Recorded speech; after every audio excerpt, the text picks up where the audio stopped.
Hey folks, Glenn May here with BassResource.com, and I'm here with Hank Parker with another episode of Hank Parker's Tips and Tricks. Hank, this week's question, it comes from Jordan from Orange, Texas, and he wants to know if you were only allowed to use one combo in a tournament, what would it be? And he wants to know the details. He wants to include what rod power, length, etc., gear ratio, all that information. If I could just use one rig. One rig. Well, I just ate at Whataburger in Orange, Texas, right during the Bassmaster Classic, so I know right where Orange, Texas is. That's pretty cool. If I could only use one rod reel combination, it would be a 7-foot rod, medium heavy. It would be a 6-to-1, 6-4-to-1, no more than 6-5-to-1 gear ratio. I would probably use some 12-pound fluorocarbon if I were in water that was not just totally crystal clear. And that way I could fish a spinnerbait, I could fish a crankbait, I could fish a shaky head, I could fish a football jig, I could fish a variety of baits and be effective with 12-pound line and lipless crankbait and still be heavy enough line that I could get the job done if they got in the brush. But I would hate to be limited to one.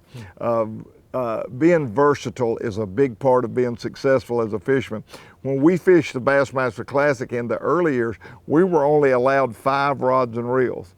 I looked at Mike Iaconelli the other day at the Bassmaster Classic, and he had 60-something rods and reels in his boat.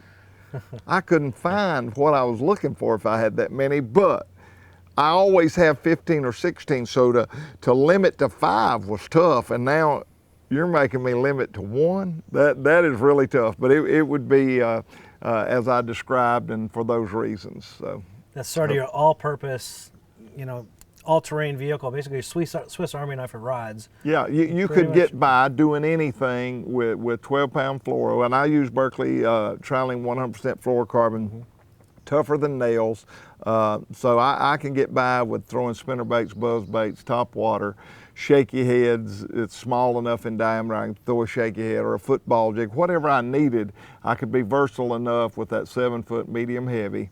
And the reason I wouldn't want a real fast gear ratio is if I started fishing a spinnerbait or a jerkbait or a crankbait. I like to create a rhythm, and it's hard for me to do that with these 7-1s and real fast gear ratios.